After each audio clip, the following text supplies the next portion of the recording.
અંગ્રેજીનું last unit છે unit number 10, safety first, એટલે કે સુરક્ષા પહેલાં. જો વી ક્રોસ ધ રોડ, આપણે જ્યારે ચાલીને રોડ ક્રોસ કરીએ છીએ ત્યારે કઈ રીતે રોડને ક્રોસ કરવો જોઈએ. જે અહીંયા તમને દેખાશે કે એક છોકરી એના દાદાએ લાકડી પકડેલી છે અને રોડ ક્રોસ કરે છે, આજુબાજુથી વાહનો આવે છે, સિગ્નલમાં અહીંયા તમને ગ્રીન લાઇટ દેખાશે. This is the way V cross the road. આ રીતે આપણે રોડ ક્રોસ કરવો જોઈએ. કઈ રીતે? તો કે પહેલાં આપણે ઊભું રહેવાનું, we stop, we look, we listen, આજુબાજુ જોવાનું ને આજુબાજુ હોર્નના અવાજો સાંભળવાના. Look both side, look both side, આપણે પહેલાં બંને બાજુ જોવાનું કે બેમાંથી એક બાજુથી વાહનો આવતા નથી ને.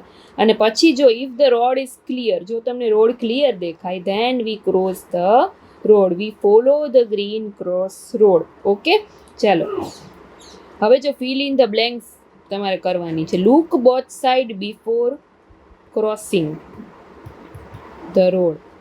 ઇફ ધ રોડ ઇઝ, શું આવશે તો કે ક્લિયર, જો રોડ ક્લિયર હોય then we cross the road, we stop, we look and we listen. Wear a helmet, એટલે કે when you riding a bicycle, cycle ચલાવતી વખતે હેલ્મેટ પહેરવાનો જેથી તમારા માથામાં ઈજા ન થાય. Stop your vehicle when the red light is on, red light on હોય ત્યારે તમારા વાહનને ઊભું રાખવાનું.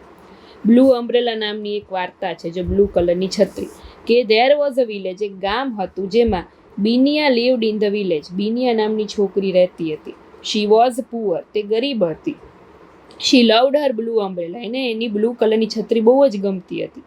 People of the village also loved Har umbrella, એટલે કે ગામના જે માણસો હતા એને પણ એમની બ્લુ છત્રી બહુ ગમતી હતી. It was the most beautiful umbrella in the village. Binia was very happy because she had a beautiful blue umbrella. Binia બહુ જ ખુશ હતી કેમ કે એની પાસે આવી સુંદર મજાની બ્લુ કલરની છત્રી હતી. There was a shopkeeper Ram Bharosa in the village. Shopkeeper એટલે દુકાનદાર, એક દુકાનદાર હતો જેનું નામ હતું Ram ભરોસા.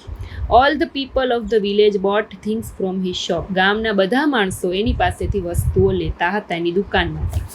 Ram Bharosa wanted Binya's blue umbrella. હવે રામ ભરોસાને પણ એની બિનિયાની જે બ્લુ કલરની છત્રી હતી બહુ પસંદ આવી ગઈ અને એને જોતી હતી. He try to take the blue umbrella from Binya, અને ઘણી ટ્રાય કરી કે એની પાસેથી બ્લુ કલરની છત્રી લઈ લો. એને ટોફી ચોકલેટ આપીને પણ કીધું કે તું મને તારી છત્રી આપી દે, પણ બિનિયા માની નહીં.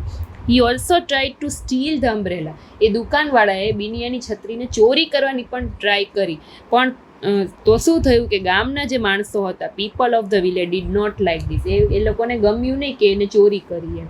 એટલે શું કર્યું, they stop buying things from Ram Bharosa stop. બધા ગામવાળાએ નક્કી કર્યું કે આજથી આપણે રામ ભરોસાની દુકાનમાંથી એક પણ વસ્તુ ખરીદશી નહીં. After some days Binya's blue umbrella faded. થોડાક ટાઈમ પછી શું થયું હતું કે બિનિયાની જે છત્રી હતી એ ફાટી ગઈ. It had the marks of stitches but still it was the most beautiful umbrella in the whole village. પછી એને શું કર્યું કે સીવડાવી લીધી, જે જ્યાં જ્યાં ફાટેલી હતી ત્યાં સ્ટીચીસ લેવડાવી લીધા, છતાં પણ એ એટલી જ સુંદર લાગતી હતી. One day Ram Bharosa offer Binya toffee again. એક દિવસ શું કર્યું, રામ ભરોસાએ ફરી પાછી એ છોકરીને બિનિયાને બોલાવીને કીધું કે હું તને ચોકલેટ આપું. This time it was not for umbrella, પણ આ વખતે છત્રી માટે નહીં. હી વોઝ રિયલી ચેન્જ, એકદમ ચેન્જ થઈ ગયો હતો દુકાનવાળો. He wanted to become a good person, એ એક સારો માણસ બની ગયો હતો. The same day Binya realise that she did not need an umbrella to be happy. She had her family, villagers and the beautiful nature to make her happy. એ દિવસથી એને ખબર પડી કે છત્રી હોય તો જ ખુશ રહેવાય એવું નથી. She gave the umbrella to Ram Bharosa, અને સામેથી છત્રીને આપી દીધી. He had smile on his face. Villager started buying things, અને પછીથી ગામના માણસો છે એની પાસેથી વસ્તુઓ પાછા લેવા માંડ્યા કેમ કે એક સારો પર્સન બની ગયો. હવે જો ખાલી જગ્યા પૂરવાની છે. Binia was a poor girl, એટલે ગરીબ છોકરી હતી. બિનિયા લવડ હર બ્લુ, શું હતું એની પાસે, અમ્બ્રેલા. અમ્બ્રેલાનો spelling. Ram Bharosa was a, શું હતો તો કે શોપકીપર, એટલે કે દુકાનવાળો, દુકાનદાર. Ram Bharosa gave toffee to Biniya, અને શું આપ્યું, ચોકલેટ આપી ને, toffee to Biniya. People stop buying things from Ram Bharosa, એને એની પાસેથી વસ્તુ લેવાનું મૂકી દીધું હતું ગામવાળાએ. After some time Biniya's blue umbrella faded એટલે કે ફાટી ગઈ. Biniya realize that she didn't need an umbrella to be happy. બિનિયાને પછી ખબર પડી કે ખુશ રહેવા માટે ખાલી છત્રી હોવી જ જરૂરી નથી. હવે જો એક પેરેગ્રાફ આપેલો છે. હેલો, માય નેમ ઇઝ માનસી. આ છોકરી એમ કે છે કે મારું નામ માનસી છે, હું 9 વર્ષની છું. One day when I was returning home, એક દિવસ હું ઘરે આવતી હતી પાછી. I saw an old lady standing next to the road. મેં એક ઘરડા મહિલાને એટલે કે ઘરડી સ્ત્રીને જોઈ કે જે રોડ પાસે ઊભા હતા. She wanted to cross the road, અને એને રોડ ક્રોસ કરવો હતો. ધ રોડ વોઝ બિઝી, પણ રોડ છે એકદમ બિઝી હતો, તે વાહનોની અવર જવર ચાલુ જ હતી. જો આ ચિત્રમાં તમને દેખાય છે. It was the morning and lots of people were going for work. અને ટાઈમ એ હતો કે જ્યારે બધા માણસો ઓફિસે પોતપોતાના કામે જતા હોય તો ત્યારે ટ્રાફિક ઘણો વધારે હોય. This means it was difficult to cross the road. એટલે એ જે ઘરડા માજી હતા એ રોડ ક્રોસ કરવામાં એને બહુ તકલીફ થતી હતી. એટલે મેં એને મદદ માટે પૂછ્યું. મેં એટલે કોણ? માનસી. એને પૂછ્યું. I helped her to reach the zebra crossing. પછી મેં એને ઝીબ્રા ક્રોસિંગ સુધી પહોંચાડી દીધા. Then we both crossed the road safely. I was very happy because that day I helped an old lady. એ દિવસે માનસી બહુ ખુશ હતી કેમ કે એને એક ઘરડા સ્ત્રીની મદદ કરી. She gave me blessing. પછી એ માજીએ મને આશીર્વાદ આપ્યા. We all need help sometime. આપણે પણ ક્યારેક બધાની મદદ કરવી જોઈએ. We should try to help people whenever we can. આપણાથી જે થઈ શકે એ મદદ કરવી જોઈએ. It was a morning, so lots of people were going for work. છે તમારે ત્યાંથી ગોતવાનું. The old lady couldn't cross the road because the road was busy. It was difficult to cross the road for an old lady, so she asked me for help. The girl was 9 years old. કેટલા વર્ષની હતી? 9 વર્ષની. માનસી was very happy. શું કામ happy? Because એને old ladyની મદદ કરી. માનસી helped the old lady, so she gave her blessing. એટલે એને આશીર્વાદ આપ્યા. Here is wrapper of a shop. Read it and answer. જો એક રેપર છે શોપનું, ચંદન શોપ. સાબુ છે, શોપ એટલે સાબુ. સાબુનું જે કાગળિયો હોય ને એનું એ કાગળિયો છે રેપર એટલે. જો શું લખેલું છે? Chandan soap for soft and glowing skin. 100% natural. Ingredient એટલે કે એમાં સામગ્રી શું લખેલી છે? તો કે કોકોનટ, નેચરલ હર્બ્સ, આલમંડ ને મિલ્ક. વેઇટ કેટલો છે? વજન તો કે 400 ગ્રામ. કેટલા અંદર સોપ છે? તો કે 100 ગ્રામના 400. પ્રાઇસ શું છે? 140 રૂપિયા. બરાબર. પેકેજિંગ ડેટ તો કે 15 ફેબ્રુઆરી 2022. ને ક્યાં સુધી તમે વાપરી શકો? તો કે 36 મહિના સુધી. મેન્યુફેક્ચર કોણ કરે છે? તો કે Chandan soap company, Patan, Gujarat, India. નીચે એની વેબસાઇટ આપેલી છે. હવે જો the name of the soap is. હવે તમારે અહીંયા સાબુનું નામ શું છે? ચંદન. તો એ જોઈને લખવાનું. It max skin. એક સ્કિનને કેવી બનાવે છે? જો અહીંયા લખેલું છે સોફ્ટ એન્ડ ગ્લોઈંગ. તો તમારે અહીંયા લખવાનું soft and glowing. The ingredients are. Ingredient કયા હતા? કોકોનટ, નેચરલ હર્બ્સ, આલમંડ ને મિલ્ક. તો એ બધા તમારે અહીંયા લખવાના. It was packed in. કયા મંથમાં એ પેક થઈ છે? તો કે ફેબ્રુઆરી. જો બીજો મહિનો એટલે કે ફેબ્રુઆરી મંથ. It is weight. એનો વેઇટ કેટલો છે? જો અહીંયા લખેલું છે 400 gram. The price of one soap is rupees. એક શોપની કિંમત કેટલી? અહીંયા તો આ 4ની લખેલી છે, અંદર 4 શોપ છે એના 140 છે. બરાબર. તમારે એક શોપની કિંમત જોવી હોય તો 140 ભાગ્યા 4.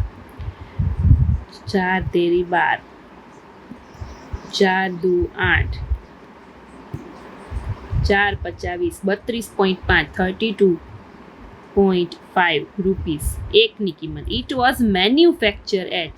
ક્યારે મેન્યુફેક્ચર થયું હતું? ક્યાં મેન્યુફેક્ચર થાય છે? તો ચંદન શોપ કંપની, પાટણ. ક્યાં? પાટણમાં. Study the picture and read the sentences. જો write the number of appropriate sentence. Road safety વિશેનું ચિત્ર આપેલા છે. તો સૌથી પહેલામાં શું કરવાનું આપણે તમારે જોવાનું. જો નંબર આપવાના છે. Never climb and jump over the railings or dividers. ક્યારેય જમ્પ નહીં મારવાનો એમ કે છે. તો એ ક્યાં આવશે? આ છે first. Look at the light signal. The red man says to stop and the green man says to go. તો બીજા નંબરનું વાક્ય આ ચિત્રમાં આવશે જો watching. Cross only by walking not by running. ચાલીને જ જવાનું, દોડીને ક્રોસ નહીં કરવાનું. આ રહ્યું જો.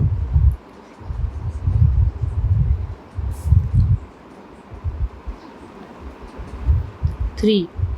It is safe to use the zebra crossing while crossing the road. The zebra crossing નો ઉપયોગ કરવાનો. અહીંયા 4. Look to your left and right, again left before crossing the road. બંને બાજુ જોવાનું. બરાબર, અહીંયા પાંચમું સેન્ટેન્સ આવશે. Cross only after the vehicle have stopped. Vehicle stop થાય ત્યારે જ જવાનું. Study the picture. જો પિક્ચર આપેલા છે અહીંયા આ કાર ચલાવે છે. બરાબર, અહીંયા એક બાઇકમાં 4 જણા બેઠા છે. આ ફોન ચલાવતા ચલાવતા કાર ચલાવે છે. બરાબર, અહીંયા જુઓ તમે પછી શું થાય છે, આગળ જતા એક્સિડન્ટ થાય છે. બરાબર. Fill in the blanks with the most appropriate options and rewrite the paragraph. ખાલી જગ્યા is not for more than 2 people. શું આવશે આમાંથી? તો કે બાઇક છે એ 2 થી વધારે માણસો માટે નથી. જો 2 જ જણા બેસી શકે. અહીંયા જો 4 જણા બેઠા છે. We must wear, શું પહેરવાનું? Helmet while riding a bike. A driver should not use cell phone. જો અહીંયા ડ્રાઈવર મોબાઈલનો ઉપયોગ કરે છે એ નહીં કરવાનો ચલાવતા. તો અહીંયા આવશે સેલ ફોન. The ખાલી જગ્યા of driving should be followed. The safe driving અથવા તો the rules of driving એટલે કે ડ્રાઇવિંગના રૂલ છે. રૂલ્સ ઓફ ડ્રાઇવિંગ જો આ એ ફોલો કરવાના. If a driver does not follow rules he meets with an accident. તો પછી એક્સિડન્ટ થઈ જાય જો રૂલને ફોલો ન કરીએ. મોબાઈલ ચલાવતા ગાડી ચલાવીએ તો જો આવી રીતે અહીંયા દેખાડેલું છે એક્સિડન્ટ થાય છે. Study the example and complete the sentence. જેમ કે જો Laxman is clever, Ranman is clever. Laxman and Ranman are clever. બરાબર, બંને આવે એટલે આર આવી જાય. જેમ કે જો she is good, he is good, they are good. બંને ગુડ એટલે ધે આર થઈ જાય. My father is handsome, I am handsome. My father and I are handsome. Hansa is active, Bakula is active. We both are active એમ લખી શકીએ. વી both are active અથવા તો they એમ પણ લખી શકીએ. They both are active. They both are active. તે બંને જણી એક્ટિવ છે. બોથ એટલે બંને. Tina is students, Meena is student. Tina and Meena are students. Ramesh is a cricketer, Bhavesh is a cricketer. Ramesh and Bhavesh are cricketer. Kantibhai is a doctor, Rohanbhai is a doctor. Kantibhai and Rohanbhai are doctor. બરાબર, એવી રીતે Vibha is a good teacher, Naina is a good teacher. Vibha and Naina are good teacher. Vikas has a pen, Sheela has a pen. Vikas and Sheela have pens. He has a pencil, she has a pencil. They have pencils. અને એમની પાસે pencils છે. હેઝનું બહુવચન શું થઈ જશે? Has. Have જેમ કેમ આપણે અહીંયા ઇઝનું આર કર્યું બધા એવી રીતે હેઝનું શું થાય? Have. I have school bag, you have a school bag. We have a school bag. My father has a suitcase, my mother has a suitcase. બરાબર, my father and mother have a suitcase. Study the table. જો શીલાને watermelon ભાવે છે, pineapple નથી ભાવતું. Mango ભાવે છે, grapes ભાવે છે. મોહનને વોટરમેલન નથી ભાવતું, પાઇનેપલ ભાવે છે. મેંગો નથી ભાવતી, ગ્રેપ્સ નથી ભાવતી. તો જે એના ઉપરથી એક સેન્ટેન્સ બનાવવાના બધાયું. જેમ કે Sheela likes watermelon, mango and grapes. Sheela likes watermelon but she doesn't like pineapple. એવી રીતે તમે બીજું એમ બનાવી શકો. Mohan likes pineapple and Mohan likes pineapple but he does not like watermelon, mango and grapes છે. Amit likes watermelon, mango and grapes but Amit doesn't like pineapple. એટલે કે જેમાં ચોકડી છે એને નથી ભાવતું એટલે એમાં શું આવશે? does not like. અને જે રાઈટ છે એને ભાવે છે એમાં આવશે like. Fill in the blanks using and, but, or. He likes to exercise at the gym and read books. We can work late. We can go home and finish tomorrow. We can work late or we can go home and finish tomorrow. She worked late. She did not finish all of her work. She worked late. એ મોડે સુધી કામ કરતી હતી but છતાં પણ એનું કામ પૂરું થયું નહીં. We can go to Haridwar, Dwarka or Somnath. આપણે કાં હરિદ્વાર જશે કાં દ્વારકા જશે અથવા તો સોમનાથ જશે during vacations. I enjoy sabzi, roti and curry. Do you want to eat roti or paratha? જ્યારે આપણે કોઈને ઓપ્શન પૂછીએ કે તને રોટી ભાવે છે કે પરોઠું, તો કેમાં શું આવે હંમેશા or. A monkey can jump. Monkey છે કૂદકા મારી શકે છે પણ એટલે but it can not fly, એ ઉડી શકતો નથી. A sparrow and an eagle can fly. હવે જો identify the picture and write the word in the blanks. જો જેમ કે આ શું છે તો કે બસ, પછી આ શું છે તો કે મોબાઈલ, પેન, પહેલાં તો અહીંયા નામ લખી લેવાય, ટેબલ, બેટ, ચોકલેટ, બરાબર, કમ્પ્યુટર, કેક, પોલીસ,